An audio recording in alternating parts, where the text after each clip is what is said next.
साथियों, भारत में एक परंपरा जैसी रही है कि आधुनिक टेक्नोलॉजी पहले शहरों में पहुंचती है और फिर वो गांव तक जाती है।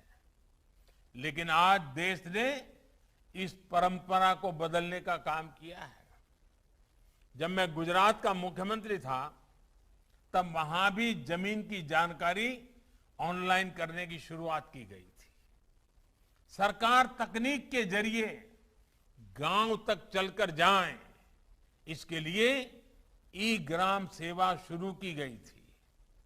लोगों की समस्याओं के समाधान के लिए गुजरात के स्वागत नाम से पहल भी की थी, जो आज भी एक उदाहरण है।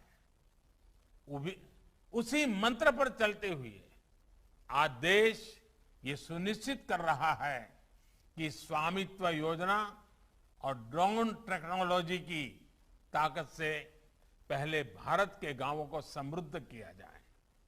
ड्रोन टेक्नोलॉजी कम से कम समय में मुश्किल से मुश्किल काम सटीक तरीके से कर सकते हैं। ड्रोन वहां भी आसानी से आ जा सकता है जहां इंसान नहीं जा सकता। घर की मैपिंग के अलावा पूरे देश के जमीन से जुड़े रिकॉर्ड्स, सर्वे, डिमार्केशन जैसी प्रक्रियाओं को अधिक प्रभावी और पारदर्शी बनाने में ड्रोन बहुत काम आने वाला है।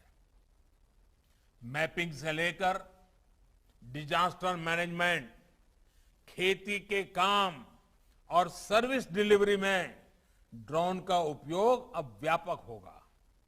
आपने देखा होगा टीवी पे, अखबार में, 2 दिन पहले ही मणिपुर में ड्रोन से ऐसे क्षेत्रों तक कोरोना के टीके तेजी से पहुंचाए गए जहां इंसानों को पहुंचने में बहुत देर लगती है। ऐसे ही अभी गुजरात में ड्रोन का उपयोग खेत में यूरिया के छिड़काव के लिए किया गया है। भाइयों और बहनों, ड्रोन टेक्नोलॉजी से किसानों को, मरीजों को, दूर दराज के क्षेत्रों को ज्यादा से ज्यादा लाभ मिले, इसके लिए हाल ही में अनेक नीतिगत निर्णय लिए गए हैं।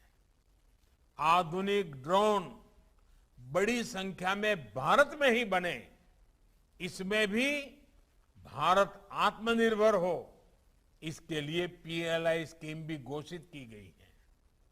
आज मैं इस अवसर देश के परिश्रमी वैज्ञानिकों, इंजीनियरों, सॉफ्टवेयर डेवलपर्स और स्टार्टअप से जुड़े युवाओं को कहूंगा कि भारत में कम कीमत वाले अच्छी क्वालिटी के ड्रोन्स के निर्माण के लिए आगे आए। ये ड्रोन्स भारत के भाग्य को आसमान की नई ऊंचाई पर ले जाने का सामर्थ्य रखते हैं। सरकार ने भी तय किया है कि भारतीय कंपनियों से ड्रोन और इससे जुड़ी सेवाएं खरीदी जाएगी। इससे बड़ी संख्या में देश विदेश की कंपनियों को भारत में ड्रोन निर्माण को प्रोत्साहन मिलेगा, जिससे नए रोजगार भी बनेंगे।